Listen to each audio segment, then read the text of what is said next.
الحمد لله رب العالمين والعاقبة للمتقين والصلاة والسلام على رسوله الكريم أما بعد فأعوذ بالله من الشيطان الرجيم بسم الله الرحمن الرحيم اهدنا الصراط المستقيم صراط الذين أنعمت عليهم غیر المغضوب علیہم ولا الضالین صدق اللہ العظیم۔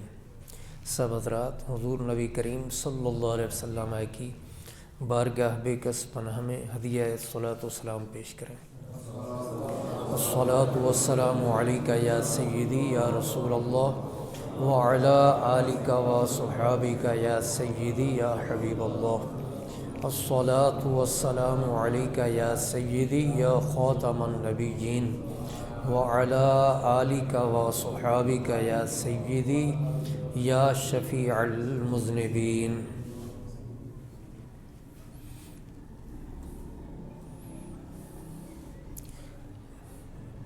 حضرات گرامی، اللہ جل مجدہ الکریم سورہ فاتحہ کے اندر دعا مانگنے کا طریقہ بتاتا ہے کہ پہلے میری حمد و ثنا کی جائے اور عبادت کی جائے اور میری مدد مانگی جائے اور پھر دعا بھی مانگی جائے۔ اور دعا کیا مانگنی ہے؟ اہدنا الصراط المستقیم، اے اللہ تو ہمیں صراط مستقیم پر چلا۔ صراط الذین انعمت علیہم، ان لوگوں کے راستے پر چلا جن پر تیرا انعام ہوا۔ غیر المغضوب علیہم، ان لوگوں کے راستے پر نہ چلا جن پر غضب ہوا۔ ولا الضالین، اور نہ ہی ان لوگوں کے راستے پر چلا کہ جو گمراہ ہوئے، گمراہوں کے راستے پر بھی نہ چلا اور مغضوب علیہم کے راستے پر بھی نہ چلا۔ ہمیں ان کے راستے پر چلا جو منعم علیہم ہیں، جن کے اوپر انعام ہوا تیرا، جن پر انعام ہوا ان کا ذکر اللہ رب العزت نے 5ویں پارہ میں کیا۔ تو وہ 4 طرح کے گروہ ہیں جن کا اللہ پاک نے خصوصی طور پر نام لے کر ذکر فرمایا کہ اولئک الذین انعم اللہ علیہم من النبیین والصدیقین والشہداء والصالحین، کہ جن پر اللہ کا انعام ہوا وہ ہیں انبیاء اور صدیقین اور شہداء اور صالحین۔ تو 3 کا پہلے ذکر کیا، آج صالحین کا ذکر ہوگا۔ اور اس کے برعکس وہ مغضوب علیہم اور گمراہ لوگ آتے ہیں، ان کے بارے میں دعا یہ مانگی جاتی ہے کہ ان کے راستے پر نہ چلا۔ اب انبیاء کے راستے پر چلا، صدیقین کے راستے پر چلا اور شہداء کے راستے پر چلا، اور آخری گروہ جس کا ذکر کیا گیا وہ ہے کہ صالحین کے راستے پر چلا، اپنے نیک بندوں کے راستے پر چلا۔ اللہ جل مجدہ الکریم سورہ نحل میں اپنے نیک بندوں کا ذکر کرتے ہوئے فرماتا ہے کہ من عمل صالحا من ذکر او انثی، جس کسی نے نیک عمل کیا، نیکی کی، وہ مرد ہو یا عورت، فرمایا شرط یہ ہے کہ ہو وہ ایمان والا، تو فَلَنُحْيِيَنَّهُ حَيَاةً طَيِّبَةً، ہم اس کو پاکیزہ ستھری زندگی عطا کر دیتے ہیں۔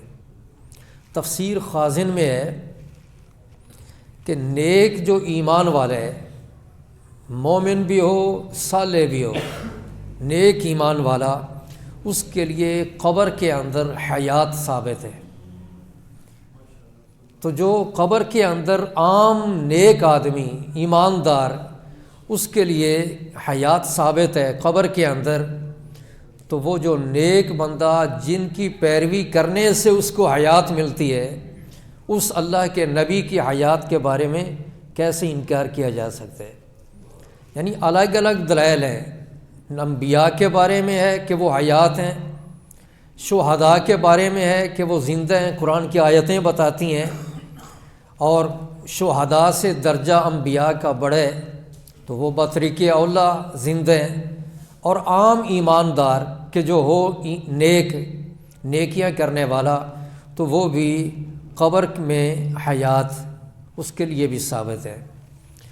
اللہ رب العزت نے اپنے انبیاء کو تو ایسی زندگی عطا کی ہے کہ مسند ابو یعلا میں حضرت انس رضی اللہ تعالیٰ عنہ سے یہ روایت ہے، حضور نبی کریم صلی اللہ علیہ وسلم نے فرمایا الانبیاء احیاء فی قبورہم، انبیاء اپنی قبروں کے اندر زندہ ہیں، اور یصلون، وہ صرف یہ نہیں کہ زندہ ہیں، فرمایا کہ وہ تو صلاۃ بھی پڑھتے ہیں، نمازیں بھی پڑھتی ہیں۔ شب معراج وہ مشہور ہے حدیث پاک کہ نبی پاک صلی اللہ علیہ وسلم کا گزر ہوا معراج کی رات حضرت موسیٰ علیہ السلام کی قبر کے پاس سے، تو نبی پاک فرماتی ہیں میں نے دیکھا موسیٰ علیہ السلام کو کہ وہ اپنی قبر کے اندر کھڑے ہو کر صلاۃ پڑھ رہے ہیں۔ اور صلاۃ کے دو معنی آتی ہیں، نماز کے بھی درود کے بھی، تو کھڑا ہونا بھی ثابت اور پھر صلاۃ پڑھنا بھی ثابت ہے۔ اور یہ حدیث پاک اس کے اندر تو نبی پاک صلی اللہ علیہ وسلم سارے نبیوں کے بارے فرماتے ہیں کہ انبیاء اپنی قبروں میں زندہ ہیں اور وہ صلاۃ پڑھا کرتے ہیں۔ نبی کریم صلی اللہ علیہ وسلم کی آسمانوں پر معراج کی رات جس نبی سے بھی ملاقات ہوئی تو ہر نبی نے جس سے ملاقات ہوئی وہ استقبال کے لیے کھڑے ہوئے تھے، جبکہ پہلے مسجد اقصیٰ میں سب نبیوں نے نبی پاک صلی اللہ علیہ وسلم کی اقتداء میں نماز پڑھی تھی، لیکن جب آسمان کا سفر ہوا تو ہر آسمان پہ کوئی نہ کوئی اللہ کا نبی وہ استقبال کے لیے پہلے ہی کھڑا ہوا تھا۔ اور نبی پاک صلی اللہ علیہ وسلم فرماتے ہیں فسلمت علیہ، میں نے اس نبی کو سلام کیا۔ جب میں پہلے آسمان پہ پہنچا اللہ کے نبی ہیں، میں نے ان کو سلام کیا، دوسرے پر تیسرے پر ہر آسمان پہ جو بھی اللہ کے نبی وہ استقبال کے لیے کھڑے ہیں، نبی پاک فرماتے ہیں میں نے سلام کیا۔ انبیاء کا دور تو پہلے گزر چکا تھا، ان کے زندہ ہونے کی یہ دلیلیں ہیں کہ نبی پاک فرماتے ہیں فسلمت، میں نے سلام کیا، تو فرد السلام، ہر نبی نے میرے سلام کا جواب بھی دیا۔ مرقات شریف کے اندر ملا علی قاری وہ یہ لکھتے ہیں وفیہ دلیل علی ان الانبیاء احیاء حقیقتاً، اس میں اس بات پہ دلیل ہے، دلالت پائی جاتی ہے کہ اللہ کے نبی سارے کے سارے وہ زندہ ہیں اور حقیقتاً زندہ ہیں۔ مجازی طور پہ نہیں کہا جا رہا کہ بس ٹھیک ہے ایسے کہہ دیا گیا کہ وہ زندہ ہیں، حقیقی طور پر وہ زندہ ہیں۔ الانبیاء لا یموتون کسائر الاحیاء، جیسے باقی زندہ لوگ وہ مر جاتے ہیں اس طرح نبی جو ہیں وہ مرتے نہیں ہیں۔ لا یموتون، انبیاء مرتے نہیں، بل ینتقلون من دار الفنا الی دار البقاء، بلکہ وہ تو فنا کے گھر سے بقاء کے گھر کی طرف منتقل ہوتے ہیں۔ انتقال ہوتا ہے یعنی ایک جگہ سے دوسری جگہ وہ چلے جاتے ہیں، لیکن انتقال نہیں ہوتا۔ اور سارے نمازی جو بھی نماز پڑھتے ہیں، نماز کون پڑھتے ہیں؟ ایمان والے۔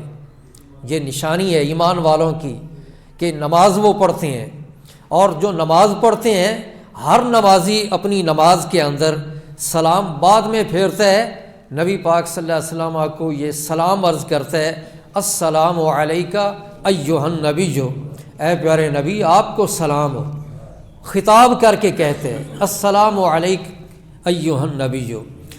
ابن ماجہ، سنن ابن ماجہ میں حضرت ابو الدرداء سے یہ روایت موجود ہے کہ حضور نبی کریم صلی اللہ علیہ وسلم نے ارشاد فرمایا ان اللہ حرم علی الارض ان تأکل اجساد الانبیاء، بے شک اللہ نے زمین کے اوپر حرام قرار دے دیا ہے، حرام کر دیا ہے کہ خبردار اے زمین تو میرے نبیوں کے جسموں کو کھائے۔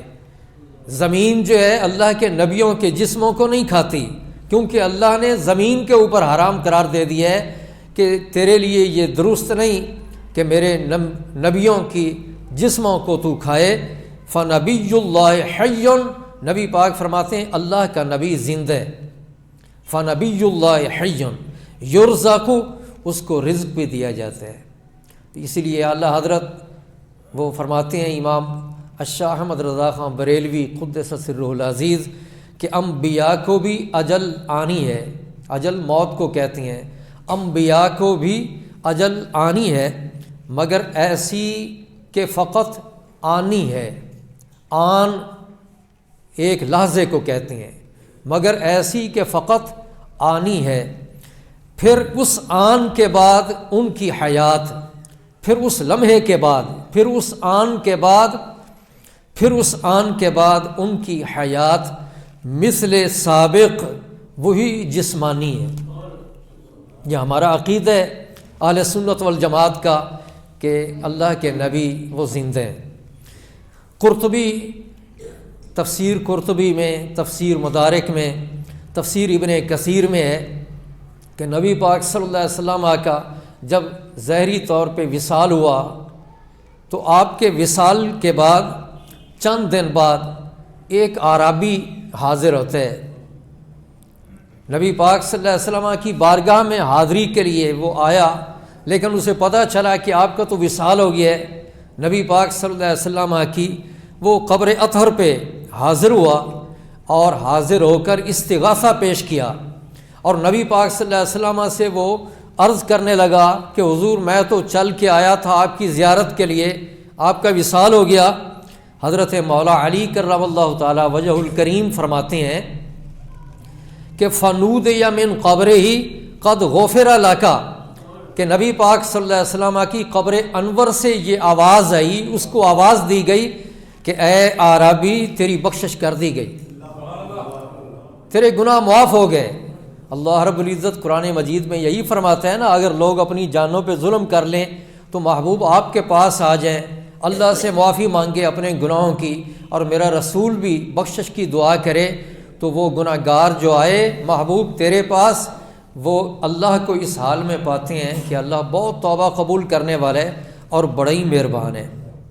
اور تفسیر کبیر میں سیدنا صدیق اکبر رضی اللہ تعالیٰ عنہ کے بارے میں وہ درج کیا گیا، ذکر کیا گیا روایت کو کہ جب ان کا وصال ہوا حضرت سیدنا ابو بکر صدیق رضی اللہ تعالیٰ عنہ کا، تو آپ نے اپنے وصال سے پہلے وصیت یہ کی تھی کہ جب میں فوت ہو جاؤں تو میرا جنازہ اٹھا کے نبی پاک صلی اللہ علیہ وسلم کے روضہ اطہر کے پاس رکھ دینا، اور نبی پاک صلی اللہ علیہ وسلم سے عرض کرنا الصلاۃ والسلام علیک یا رسول اللہ، یہ ابو بکر حاضر ہیں، بس اتنا کہہ دینا، اور اگر اجازت مل جائے تو وہیں پہ دفن کر دینا، وگرنہ عام قبرستان میں جنت البقیع میں دفن کر دینا۔ صحابہ کرام نے اس وصیت پہ عمل کیا۔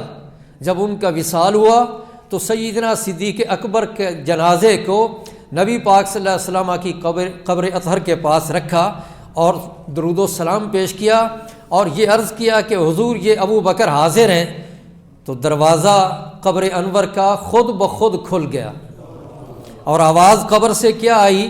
ادخل الحبیب الی الحبیب، کہ محبوب کو محبوب سے ملا دو۔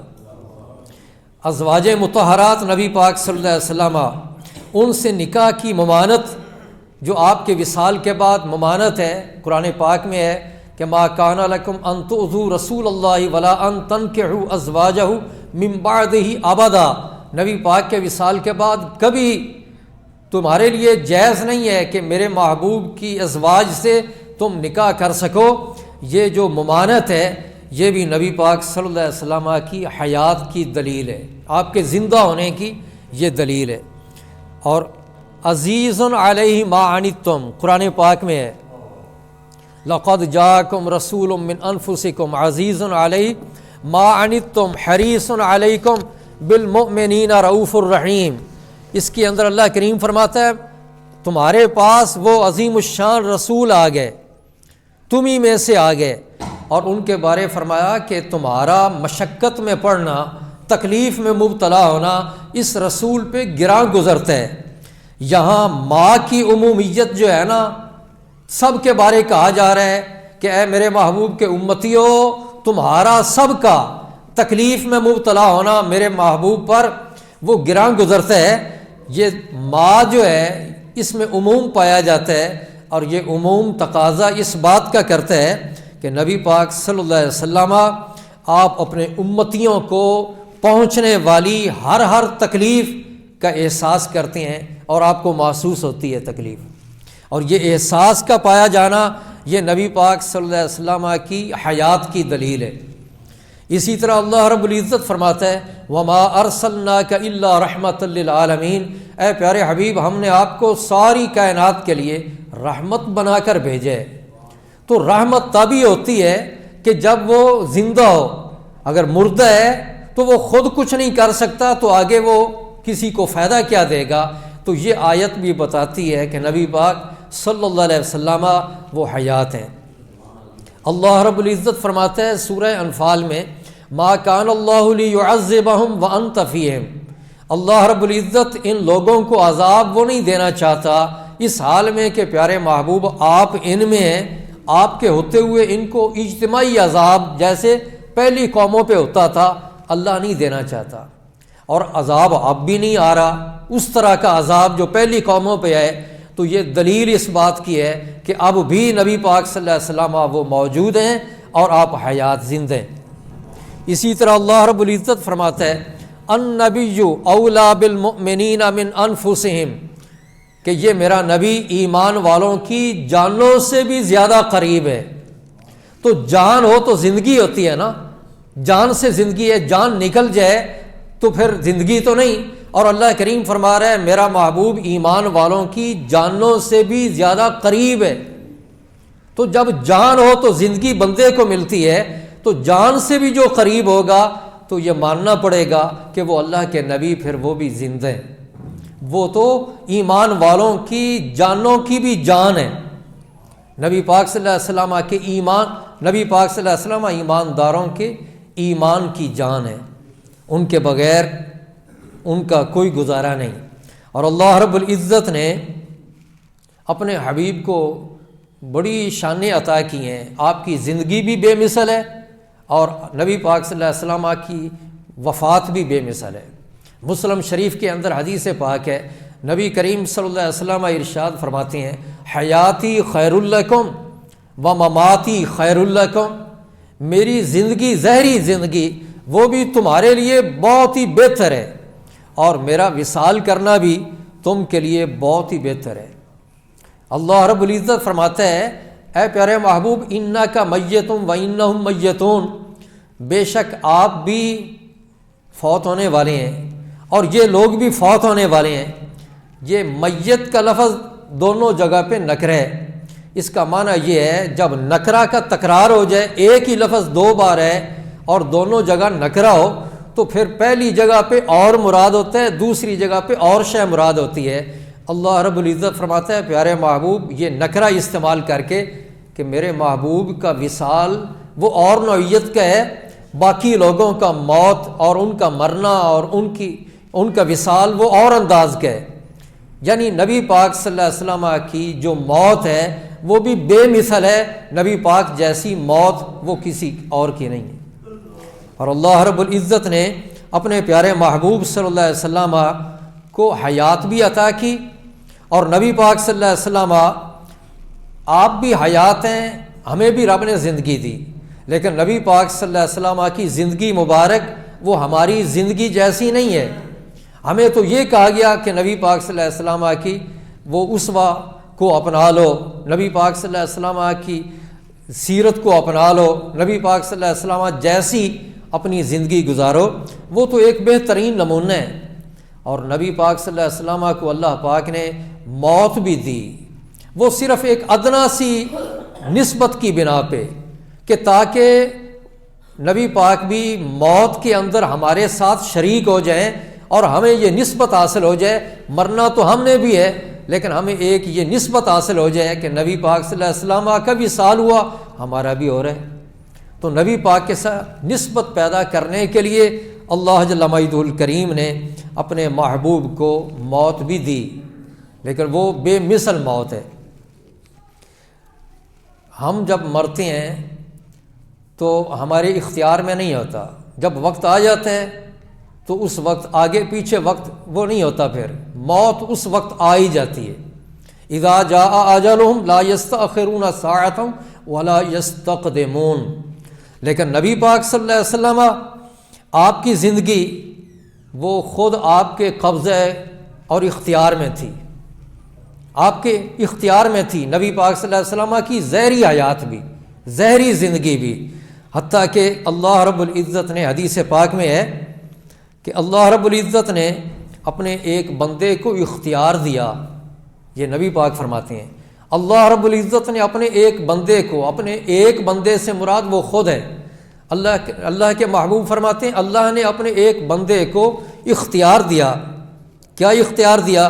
کہ وہ چاہے تو حیات کو پسند کر لے اور چاہے تو رفیق اعلیٰ کو اختیار کر لے۔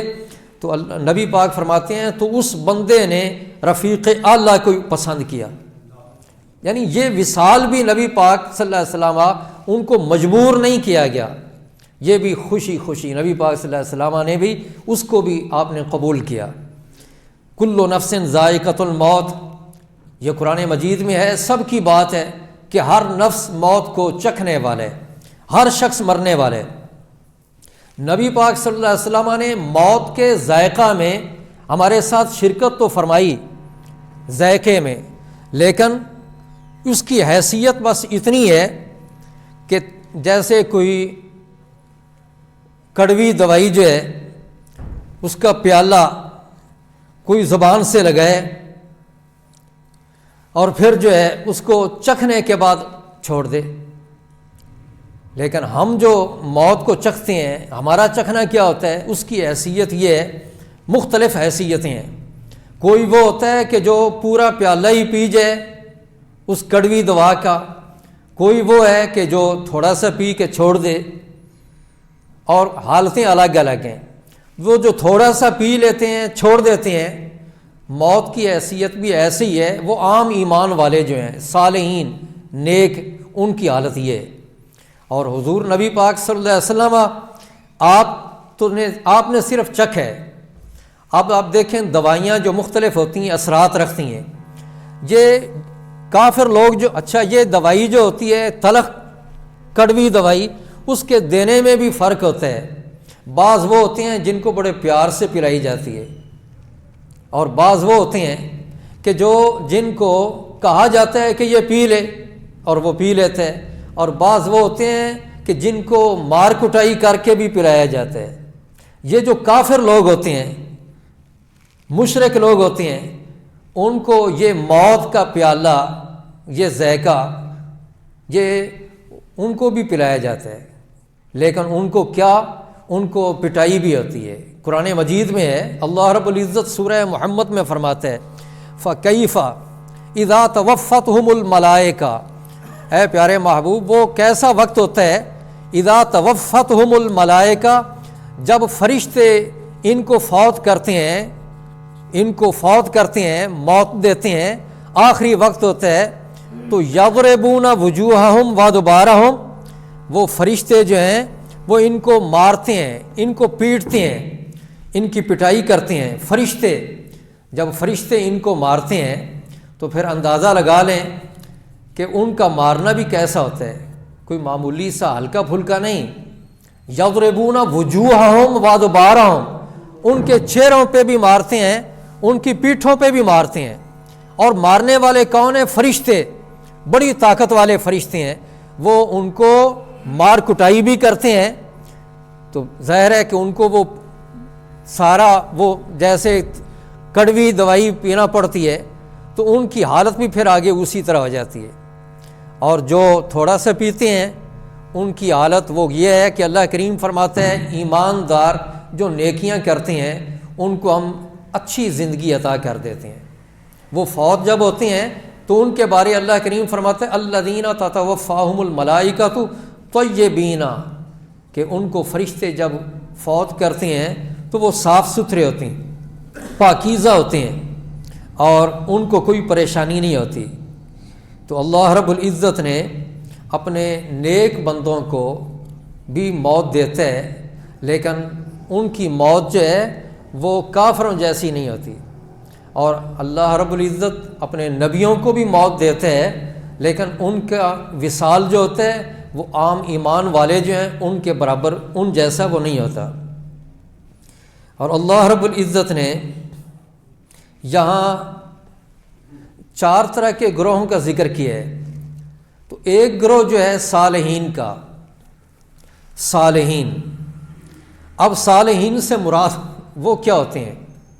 صالحین وہ ہوتے ہیں کہ جنہوں نے نیکیاں کرنے میں اپنی ساری زندگی گزاری ہوتی ہے، ان کو صالحین کہتے ہیں۔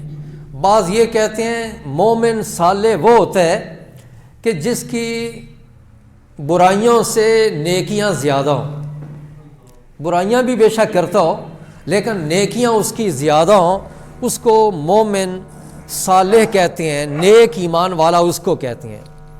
لیکن جو اپنی ساری زندگی وہ نیکیوں میں گزار دیتا ہے، اس کے تو نیک ہونے میں شک ہی نہیں ہے۔ تو یہاں صالحین سے مراد نیک ہے، اور یہ صلاح سے لفظ ہے، صلاح نیکی کو کہتے ہیں، اور یا یہ صلاحیت سے لفظ بنے۔ صلاحیت سے اگر ہو تو پھر اس کا معنی یہ ہوگا کہ اللہ تعالیٰ کے خاص قرب کی قابلیت رکھنے والے، اللہ تعالیٰ کے خصوصی قرب کی لیاقت رکھنے والے۔ صالحین کا معنی یہ ہوگا صلاحیت رکھنے والے، اللہ کے انعامات کو پانے کی صلاحیت رکھنے والے، تو یہ صالحین ہے۔ اب یہ صلاحیت کا مرتبہ، اس کے 2 مقام ہیں۔ اب یہ جو اللہ کریم فرماتا ہے نا انبیاء، صدیقین، شہداء، صالحین، صالحین میں بھی اللہ کے نبی شامل ہیں، لیکن یہاں اس آیت کے اندر جو صالحین ہے اس میں وہ شامل ایک اعتبار سے نہیں ہے، کیونکہ صلاحیت کے 2 مقام ہیں۔ آپ یہ ذہن میں رکھیں، 2 مقام ہیں۔ کیا کیا؟ پہلا مقام وہ ہے جو عام اللہ کے ولیوں اور متقی لوگوں کے، اور وہ یہ کہ وہ اللہ پاک کے جو خاص فیوض و برکات ہیں ان کے وہ لائق گردانے جاتے ہیں، سمجھا جاتا ہے کہ وہ اس قابل ہیں کہ اللہ پاک ان کو اپنی نعمتوں سے سرفراز کرے۔ لغت میں صلاح کہتے ہیں درستی کو، اور نیکی کو بھی کہا جاتا ہے، خیر کو بھی کہا جاتا ہے صلاح۔ سورہ النساء کے اندر ہے والصلح خیر، اور صلح جو ہے یہ بہت ہی بہتر ہے، صلح بھی نیکی ہے، اور صلح یہ بہت ہی اچھی شے ہے۔ تو یہ صلح کا لفظ جو ہے نا، یہ ضد ہے فساد کی، اور یہ ضد ہے سیئہ کی، برائی کی ضد ہے، دونوں چیزوں کی یہ ضد ہے۔ سورہ اعراف میں اللہ کریم فرماتا ہے وَلَا تُفْسِدُوا فِي الْأَرْضِ بَعْدَ إِصْلَاحِهَا، کہ تم زمین میں فساد نہ پھیلاؤ اس کی اصلاح کے بعد۔ ایسے ہی سورہ بقرہ کے اندر دوسرے رکوع میں اللہ کریم منافقوں کا ذکر کرتے ہوئے فرماتا ہے کہ جب ان کو کہا جاتا ہے لا تفسدوا فی الارض، تم زمین میں فساد نہ پھیلاؤ، تو یہ کیا کہتے ہیں؟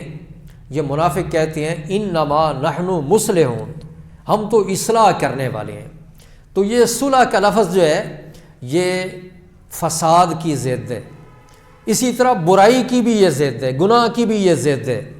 اللہ رب العزت سورہ توبہ میں فرماتا ہے خَلَطُوا عَمَلًا صَالِحًا وَآخَرَ سَيِّئًا، کہ ان کے ملے جلے کام ہوتے ہیں، کوئی کام نیک ہوتے ہیں اور کوئی کام برے ہوتے ہیں۔ عَمَلًا صَالِحًا وَآخَرَ سَيِّئًا، یہاں صالح کا لفظ سیئہ کے مخالف ہے، اس کے مقابلے میں ہے۔ تو یہ صلح کا معنی کیا ہوتا ہے؟ نیکی، درستی۔ اور یہ صلح جو کرائی جاتی ہے 2 آدمیوں کے درمیان، اس کی بھی یہی صورت ہوتی ہے کہ ان کے درمیان جو بگاڑ ہوتا ہے اس کو درست کیا جاتا ہے، وہ بگاڑ کو ختم کیا جاتا ہے۔ اور یہ مجازی طور پہ لفظ اہلیت اور قابلیت کے معنی میں بھی بولا جاتا ہے۔ علامہ زمخشری علیہ رحمہ وہ اس کا معنی کرتے ہیں کہ حاضل عدیم و یصلح، یہ چمڑا جو ہے یہ اس قابل ہے کہ اس کا جوتا بنا لیا جائے۔ و فلان لا یصلح لصحبتک، اور یہ کہا جاتا ہے فلاں آدمی جو ہے وہ تیری صحبت کے لائق نہیں۔ تو یصلح اس کا معنی نیکی کا بھی ہے، خیر کا بھی ہے، اور اس کا معنی قابل ہونے اور لائق ہونے کا بھی ہے، دونوں طرح کے معنی استعمال کیے جاتے ہیں۔ اور سورہ آل عمران میں اللہ رب العزت فرماتا ہے اہل کتاب میں بھی کچھ لوگ ایسے ہیں کہ جو قرآن پاک کو پڑھتے ہیں، اللہ کی آیتوں کی تلاوت کرتے ہیں، جو سجدے بھی کرتے ہیں، اللہ پر ایمان لے آتے ہیں، اللہ کے رسول پر ایمان لے آتے ہیں، یوم آخرت پر ایمان لے آتے ہیں، اچھے کاموں کا حکم دے دیتے ہیں، برے کاموں سے روکتے ہیں، نیکی کے کاموں میں جلدی کرتے ہیں۔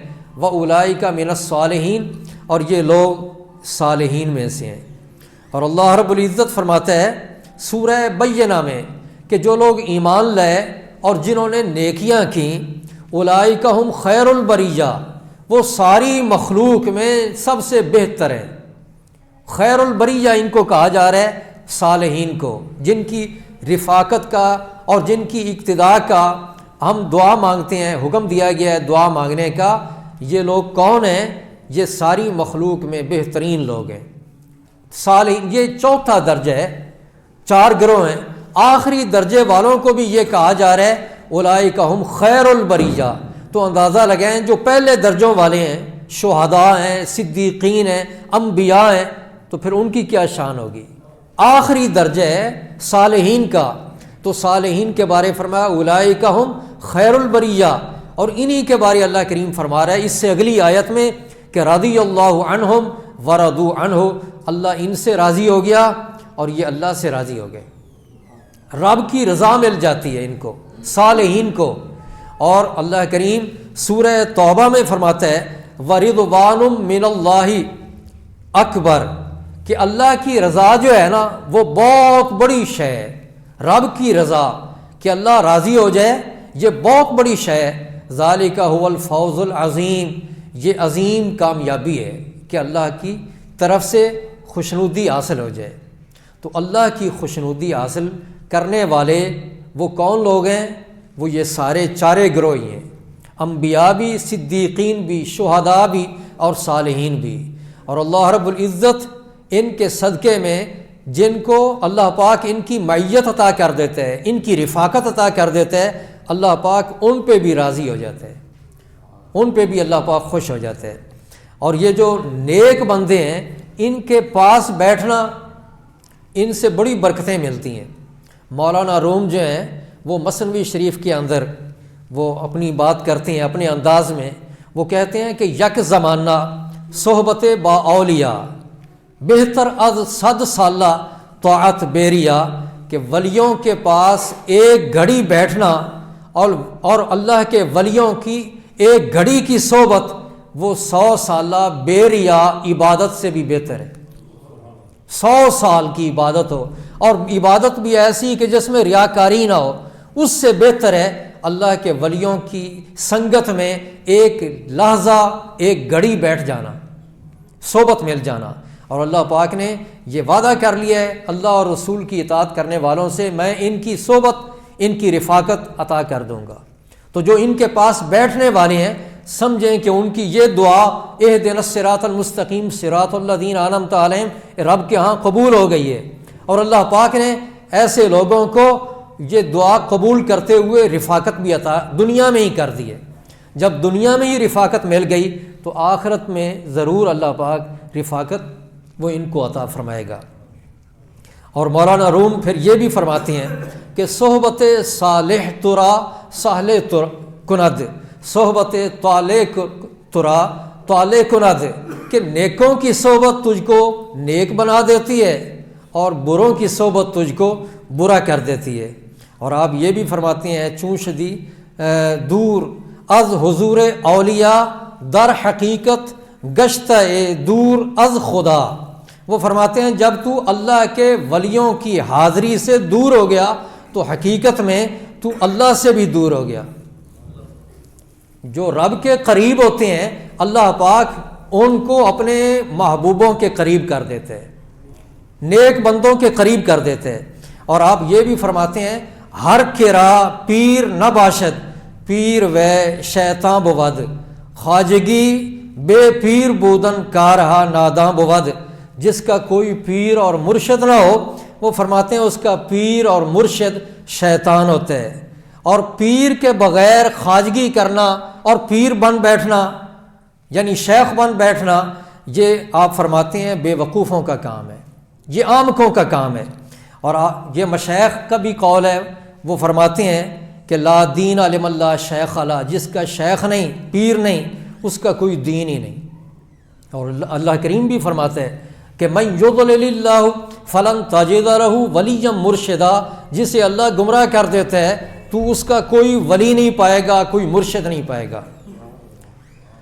اور مولانا روم وہ یہ بھی فرماتے ہیں کہ پیر کامل صورت ظل الہ یعنی دید پیر دید کبریا.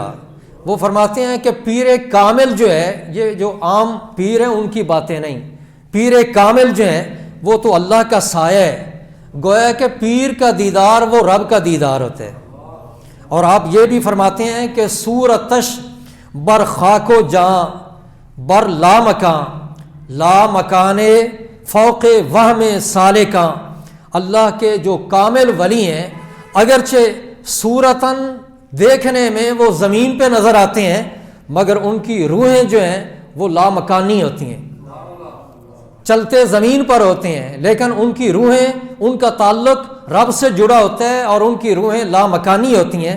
یہ کہہ کے وہ فرماتے ہیں یہ پتہ ہے کہ لامکان کیا شے ہے؟ وہ فرماتے ہیں یہ ہمارے وہم اور تصور سے ایک بالا تر شے ہے، ہمارے وہم میں بھی وہ نہیں ہے کہ وہ کیا عظیم شے ہے لامکان.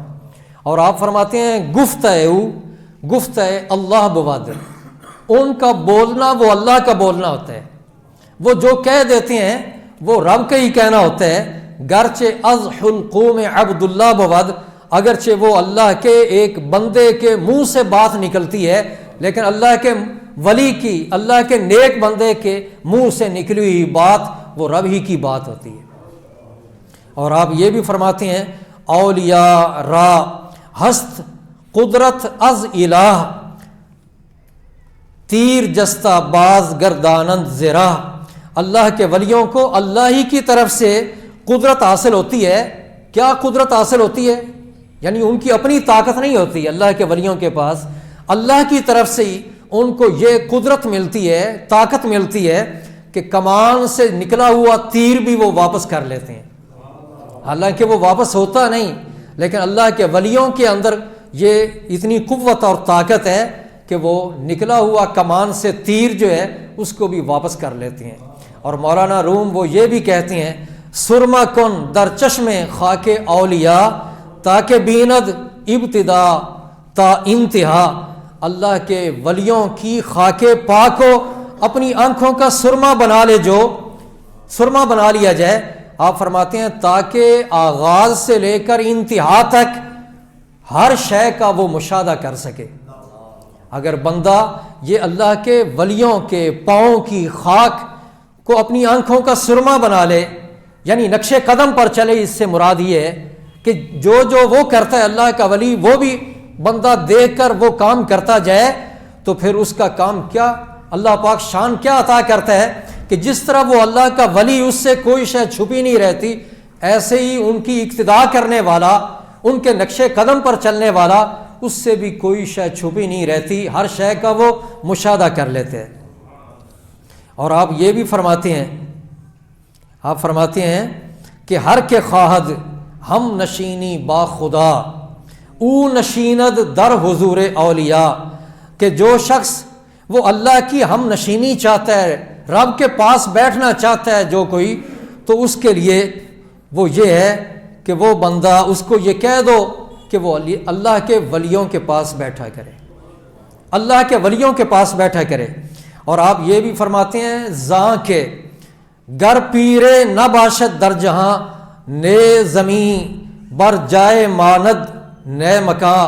اگر اللہ والے زمین پہ نہ ہوتے، یہ انہی کے دم قدم سے دنیا آباد ہے، وہ فرماتے ہیں اگر اللہ والے زمین پہ نہ ہوتے تو یہ زمین اور یہ کون و مکان بھی اپنی جگہ پر قائم نہ رہتے۔ اللہ جل مجدہ الکریم نے اپنے نیک بندوں کو، صالحین کو ان لوگوں میں سے شمار کیا ہے جن پر اللہ کا انعام ہوا۔ اور یہ حدیث پاک ہے کہ صالحین کا ذکر کرنا یہ گناہوں کا کفارہ ہوتا ہے۔ اور حدیث پاک میں یہ بات بھی آتی ہے کہ جب ذکر کیا جاتا ہے اللہ کے نیک بندوں کا تو اس وقت اللہ پاک کی رحمت اتر رہی ہوتی ہے، ذکر کرنے سے ہی اللہ کی رحمتیں ملتی ہیں۔ تو جب ان کے نقش قدم پر چلیں گے تو اللہ پاک کتنی رحمتیں کرے گا۔ اللہ جل مجدہ الکریم سورہ انبیاء میں فرماتا ہے نیک بندوں کے بارے میں کہ وَلَقَدْ كَتَبْنَا فِي الزَّبُورِ مِن بَعْدِ الذِّكْرِ، ہم نے زبور کے اندر یہ بات لکھ دی کہ ان الارض یرثها عبادی الصالحون، کہ زمین جو ہے نا، پوری زمین اس کے میرے نیک بندے وارث ہیں، مالک ہیں میرے نیک بندے پوری زمین کے۔ اور حدیث پاک میں آتا ہے بخاری شریف کی کہ نبی پاک فرماتے ہیں کہ یہ زمین جو ہے یہ تو ہے اللہ اور اس کے رسول کی، زمین ساری روئے زمین اللہ کی ہے اور اللہ کے رسول کی ہے۔ اور نبی پاک صلی اللہ علیہ وسلم کی نیابت میں اللہ کے ولی جو ہیں وہ صرف زمین کے ہی مالک نہیں ہیں بلکہ جنت کے بھی وارث ہیں۔ اللہ رب العزت سورہ مریم میں فرماتا ہے تلک الجنت التی نورث من عبادنا من کان تقیا، کہ جو متقی اور پرہیزگار ہیں ان کو ہم جنت کا وارث بنا دیتے ہیں۔ تو جب ان کی ہم دعا مانگتے ہیں مولا ان کے نقش قدم پر چلا، تو پھر اندازہ لگاؤ کہ جن کی سنگت مل جائے گی، جن کا قرب مل جائے گا، جن کے ساتھ ہم جڑ جائیں گے وہ تو جنت کے مالک ہوں گے، تو بھلا وہ ہمیں جنت نہ دیں گے؟ اللہ پاک ان کے صدقے میں ہمیں جنت عطا فرمائے گا اور جنت کی نعمتیں عطا فرمائے گا۔ اور بہجت الاسرار کے اندر ہے حضور غوث اعظم رضی اللہ تعالیٰ عنہ فرماتے ہیں کہ انا نائب و رسول اللہ و وارثہ فی الارض، میں اللہ کے رسول کا نائب ہوں اور زمین کے اندر میں اللہ کے رسول کا وارث ہوں۔ تو نبی پاک صلی اللہ علیہ وسلم آپ کی بڑی عظمت ہے، انبیاء بھی مومنین صالحین ہیں، لیکن صلاحیت کا یہ درجہ، ایک صلاحیت کا مقام ہے وہ ہے جو اللہ کے ولیوں کو ملتے ہیں، اور ایک صلاحیت کا مقام ہے جو درجہ نبوت والا ہے۔ اللہ کا نبی بھی صالح ہے اور عام ولی جو ہیں نیک بندے وہ بھی صالح ہیں، لیکن صالحیت میں فرق ہے، درجے میں فرق ہے، مقام میں وہ فرق ہے۔ دوسرا مقام کون سا ہے؟ ایک مقام کا پہلے ذکر کر دیا، اور دوسرا مقام کون سا ہے؟ وہ دوسرا مقام وہ مقامات نبوت میں سے ہے کہ نبی ہو اور پھر وہ صالح ہو، اور یہ جو ہے یہ اس کا آخری اور انتہائی مقام ہے صلاحیت کا، اور صالح ہونے کا، نیک ہونے کا یہ اعلیٰ مقام، انتہائی مقام یہ ہے کہ جو اللہ کے نبی کو حاصل ہوتا ہے۔ جس طرح کہ اللہ کے نبی صالح ہوتے ہیں، اللہ کے ولی اس طرح وہ صالح نہیں ہوتے، ان کے نقش قدم پر چلتے ہیں، ان سے نیچے درجہ ہوتا ہے۔ جو انبیاء کا درجہ ہے وہ بلند ہے۔ آپ یہ سمجھیں صلاحیت اور صالحیت جو ہے یہ ایک کلی ہے، اس کے کچھ افراد وہ اللہ کے نبی ہیں اور کئی افراد وہ اللہ کے ولی ہیں، اور کچھ افراد دوسرے افراد سے اولیٰ اور افضل ہیں۔ حضرت ابراہیم علیہ السلام ان کی 2-3 مثالیں دیتا ہوں کہ اللہ کے نبی بھی صالح ہیں، صلاحیت ان میں بھی ہے، لیکن درجہ ان کا نبوت والا ہے، بلند ہے۔ ولایت والا جو درجہ ہے وہ نیچے ہے۔ تو وہ کیا ہے؟ حضرت ابراہیم علیہ السلام اللہ کے نبی ہیں، ان کو اللہ پاک نے اپنا عظیم نبی بنایا، اللہ نے اپنا خلیل بنایا، وہ جد الانبیاء ہیں، اللہ کے خلیل ہیں۔ ان کے بارے میں اللہ رب العزت فرماتا ہے قرآن مجید میں کہ وَلَقَدِ اصْطَفَيْنَاهُ فِي الدُّنْيَا، ہم نے دنیا میں ان کو چن لیا، ہم نے دنیا میں ان کو چن لیا، وہ چنے ہوئے ہیں۔ اور فرمایا وَإِنَّهُ فِي الْآخِرَةِ لَمِنَ الصَّالِحِينَ، اور بے شک وہ آخرت میں ضرور صالحین میں سے ہوں گے، وہ آخرت میں صالحین میں سے ہوں گے۔ اب یہ صالحین میں سے ہونا، اس کا مطلب کیا ہے؟ درجہ نبوت والی صالحیت مراد ہے، بلند شان والی۔ حضرت ابراہیم علیہ السلام کے بارے میں اللہ رب العزت نے سورہ نحل میں بھی اور سورہ عنکبوت میں بھی یہ لفظ استعمال کیے ہیں، وَإِنَّهُ فِي الْآخِرَةِ لَمِنَ الصَّالِحِينَ۔ اور یہ صالحی اللہ پاک نے جو مرتبہ عطا کیا ہے حضرت ابراہیم علیہ السلام کو کہ صالحین میں سے بنا دیا، یہ وہ مرتبہ ہے کہ جس کے لیے ابراہیم علیہ السلام نے دعا مانگی، اللہ کے نبی ہو کر دعا مانگ رہے ہیں۔ کیا دعا مانگی؟ اللہ رب العزت قرآن مجید میں سورہ شعراء میں بیان فرماتا ہے، ابراہیم علیہ السلام نے دعا یہ کی، رب ہب لی حکما والحقنی بالصالحین، اے مولا مجھے نیکوں کے ساتھ ملا دے۔ یہاں جو نیک ہیں یہاں ولی مراد نہیں ہے، عام جو ولی ہیں جو نبی نہیں، وہ مراد نہیں، ورنہ وہ تو خود اللہ کے نبی ہیں۔ تو وہ جو دعا یہ مانگ رہے ہیں مولا صالحین کے ساتھ ملا دے، تو یہ وہ اوپر والا جو اعلیٰ درجہ ہے صلاحیت کا وہ مراد ہے، درجہ نبوت والی صالحیت۔ انہوں نے دعا مانگی مولا وہ جو درجہ نبوت والی ہے نا صالحیت، ان صالحین میں سے تم ان کے ساتھ ملا۔ اور پھر انہوں نے ایک دعا مانگی تھی اللہ پاک سے ابراہیم علیہ السلام نے، وہ بھی صالح بیٹے کی دعا مانگی تھی، وہ بھی بلند درجہ تھا، چونکہ وہ اللہ پاک نے دعا کو جب قبول کیا تو اللہ رب العزت نے حضرت اسماعیل علیہ السلام وہ بیٹے عطا کیے تھے۔ انہوں نے دعا یہ مانگی تھی سورہ صافات میں ہے، رب ہب لی من الصالحین، اے اللہ مجھے صالحین میں سے عطا فرما۔ تو اللہ پاک نے ان کی دعا قبول کی۔ اسماعیل علیہ السلام کی پیدائش کی صورت میں حضرت اسماعیل علیہ السلام کو اللہ پاک نے پیدا کیا، وہ اللہ کے نبی بھی ہیں اور وہ صالحین میں سے بھی ہیں۔ تو وہ جو صالح ہیں ان کا درجہ وہ دوسرے درجے میں آتا ہے کہ وہ اعلیٰ مقام ہے۔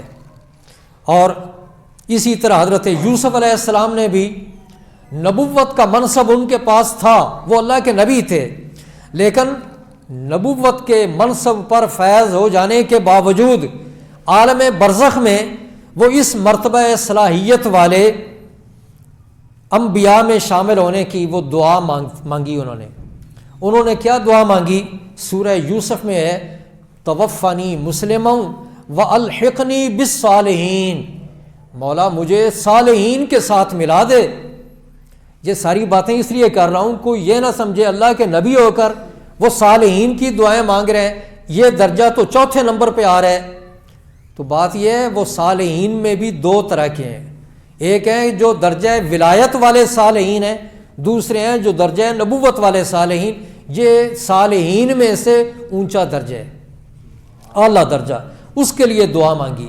اسی طرح حضرت یحییٰ علیہ السلام کی نسبت زکریا علیہ السلام کو اللہ پاک نے یہ بشارت سنائی تھی، سورہ آل عمران میں ہے، فنادتہ الملائکہ وہو قائم یصلی فی المحراب ان اللہ یبشرک بیحییٰ مصدقا بکلمۃ من اللہ وسیدا وحصورا ونبیا من الصالحین۔ خوشخبری کیا دی تھی؟ فرشتوں نے خوشخبری دی تھی یحییٰ علیہ السلام کی، اور یحییٰ علیہ السلام کی کئی شانیں بیان کر کے آخر میں جو بات کی وہ یہ تھی، خوشخبری سنائی گئی تھی کہ وہ نبی بھی ہوں گے اور صالحین میں سے بھی ہوں گے۔ تو نبی تو ہیں ہی، لیکن اس میں آگے پھر اور اعلیٰ درجہ بھی آ جاتا ہے کہ وہ نبوت والی جو صالحیت ہے وہ اعلیٰ درجہ، اس کے لیے اللہ پاک نے فرشتوں کے ذریعے حضرت زکریا علیہ السلام کو خوشخبری سنائی کہ وہ جو یحییٰ ہوں گے وہ مرتبہ صلاحیت والے ہوں گے۔ وَنَبِيًّا مِّنَ الصَّالِحِينَ۔ اللہ رب العزت نے سورہ انعام میں حضرت ابراہیم علیہ السلام کا ذکر کیا، اسحاق علیہ السلام، یعقوب علیہ السلام، داود علیہ السلام، حضرت سلیمان، ایوب، یوسف علیہ السلام، حضرت موسیٰ، حضرت ہارون، زکریا علیہ السلام، حضرت یحییٰ، حضرت عیسیٰ، حضرت الیاس، ان کا ذکر کر کے اللہ کریم نے، یہ اللہ کے نبی ہیں جن کا ذکر ہوا، آخر میں فرمایا کل من الصالحین، یہ سارے صالحین میں سے ہیں۔ اس آیت کے اندر جو صالحین ہیں ان میں یہ شامل نہیں، کیونکہ یہاں پہ من النبیین پہلے آ چکے، تو یہاں وہ صالحین مراد ہیں جو درجہ ولایت والے ہیں۔ تو ادھر جو اللہ کریم فرما رہا ہے نبیوں کے بارے کل من الصالحین، یہ جو صالحین میں دوسرا وہ گروہ ہے نا اعلیٰ درجے والا، وہ مراد ہے، درجہ نبوت والا۔ اللہ کریم سب کے بارے فرما رہا ہے، نبیوں کے بارے کل من الصالحین۔ اس کے بعد 4 اور نبیوں کا بھی نام لیا۔ اسی طرح سورہ انبیاء میں اللہ کریم نے ذکر کیا مختلف اپنے نبیوں کا، موسیٰ علیہ السلام کا، ہارون علیہ السلام کا، ابراہیم علیہ السلام کا، لوط علیہ السلام کا، حضرت اسحاق علیہ السلام کا، یعقوب علیہ السلام کا، ان کا ذکر کر کے کیا فرمایا؟ وَكُلًّا جَعَلْنَا صَالِحِينَ، سب کو ہم نے بنا دیا صالحین۔ پھر اس کے بعد اللہ پاک نے ذکر کیا نوح علیہ السلام کا، داود علیہ السلام کا، سلیمان علیہ السلام کا، ایوب علیہ السلام کا، اسماعیل علیہ السلام کا، اور ادریس علیہ السلام کا، اور ذوالکفل علیہ السلام کا۔ ان کا ذکر کر کے اللہ کریم نے کیا فرمایا؟ ادخلناہم فی رحمتنا، ان کو ہم نے اپنی رحمت میں داخل کر لیا، انہم من الصالحین، بے شک یہ نیکوں میں سے ہیں، نیکوں کا ذکر کیا۔ اسی طرح معراج کی حدیث پاک کہ نبی پاک صلی اللہ علیہ وسلم جب آسمانوں سے گزرتے ہیں، انبیاء وہاں موجود ہیں، ان سے ملاقات ہوتی ہے، تو ان کی نسبت بخاری شریف میں یہ روایت ہے کہ نبی پاک صلی اللہ علیہ وسلم فرماتے ہیں کہ حضرت آدم علیہ السلام نے اور حضرت ابراہیم علیہ السلام، ان 2 نبیوں کا ذکر نبی پاک نے کیا۔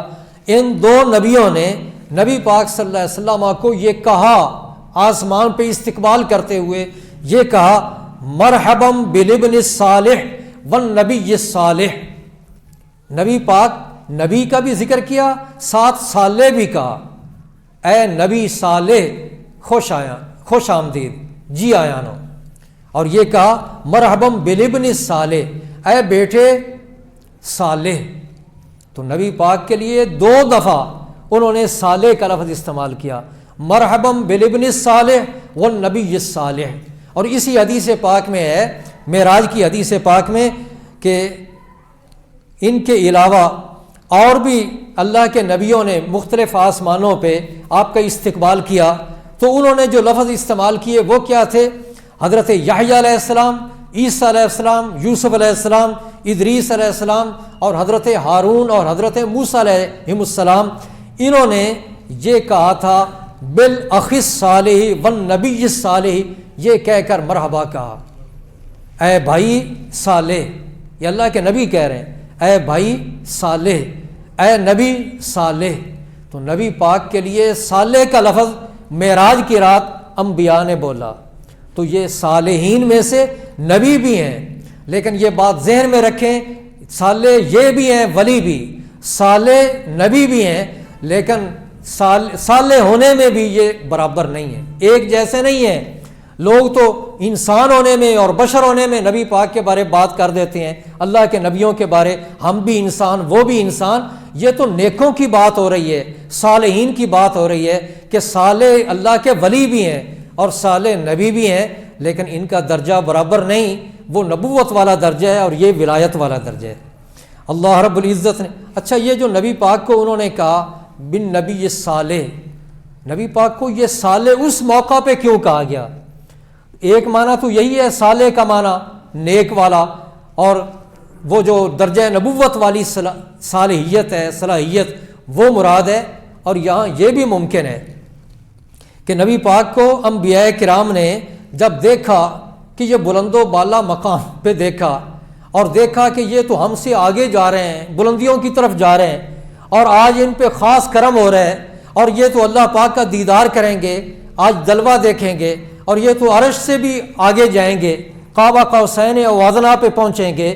جب نبی پاک کو جاتے ہوئے دیکھا اور بلند نعمتیں ان کو عطا کیے ہوئے دیکھا تو اس موقع پہ انہوں نے یہ لفظ بولے، کہا الصالح لہذا المقام العالی والصعود المتعالی، یہ عظیم مرتبہ اور بلند مقام پہ سیر کرنا یعنی معراج کا جو شرف ہے، اے اللہ کے نبی یہ آپ کو جو حاصل ہو رہا ہے اس کے لائق آپ ہی ہیں۔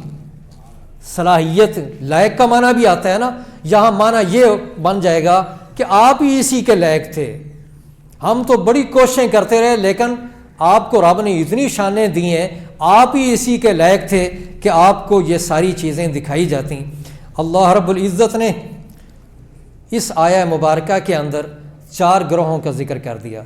اب اہدنا الصراط المستقیم دعا جو مانگی جاتی ہے، مولا ہمیں صراط مستقیم پر چلا، تو آخر میں ساتھ یہ بھی عرض کیا جاتا ہے صراط الذین انعمت علیہم، ان لوگوں کے راستے پر چلا جن پر تیرا انعام ہوا۔ اور انعام یافتہ بندے وہ یہ 4 قسم کے گروہ ہیں جن کا اللہ پاک نے ذکر کر دیا۔ اس کے بعد اگلا حصہ وہ یہ ہے غیر المغضوب علیہم ولا الضالین۔ اس کا معنی یہی بنتا ہے کہ مولا ان لوگوں کے راستے پر نہ چلا جن پر غضب ہوا اور جو گمراہ ہوئے۔ عام مفسرین کرام وہ مغضوب علیہم سے مراد لیتے ہیں یہودی اور الضالین سے مراد لیتے ہیں عیسائی، لیکن یہ صرف یہی مراد نہیں ہے بلکہ ان کے علاوہ بھی جو گمراہ ہیں یا جو مغضوب علیہم ہیں، وہ کافر ہوں، ہندو ہوں، مشرک ہوں، جو بھی ہوں، وہ سب اس کے اندر آتے ہیں۔ مولا ان کے راستے پر ہمیں نہ چلا۔ اللہ رب العزت ہم سب کی اس حاضری کو قبول اور منظور فرمائے۔ وآخر دعوانا ان الحمد للہ رب العالمین۔ اللہم صلی علی سیدنا و مولانا محمد وعلی آل سیدنا و مولانا محمد وبارک وسلم وصلی علیہ۔ ربنا آتنا من لدنک رحمہ وہیئ لنا من امرنا رشدا۔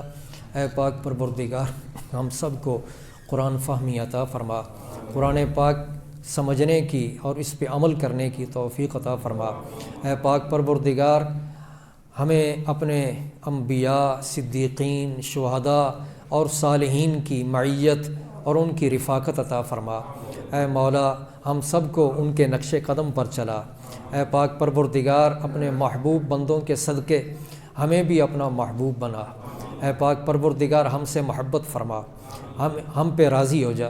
اور پاک پروردگار ہم سب کو نیک اعمال کرنے کی توفیق عطا فرما، ہر برائی سے، ہر گناہ سے ہمیں بچا، تمام آفات و بلیجات سے ہماری حفاظت فرما، ساری وباؤں بلاؤں کو ہم سے دور کر دے۔ اے پاک پروردگار جو بیمار ہیں سب کو صحت و تندرستی عطا فرما۔ الہ العالمین ہمیں ظاہر اور باطن ہمارے کو درست فرما دے، ہمیں پاک پروردگار صراط مستقیم پر چلا، اور پاک پروردگار اپنے انعام یافتہ بندوں کے راستے پر چلا، ان لوگوں کے راستے پہ ہمیں نہ چلا جن پر غضب ہوا اور جو گمراہ ہوئے۔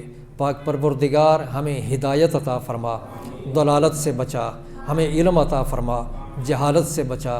اے پاک پروردگار ہم سب کو حضور نبی پاک صلی اللہ علیہ وسلم کی محبت تامہ عطا فرما، نبی پاک صلی اللہ علیہ وسلم کا عشق کامل عطا فرما، اس ادارے کو دن دگنی رات چگنی ترقی عطا فرما۔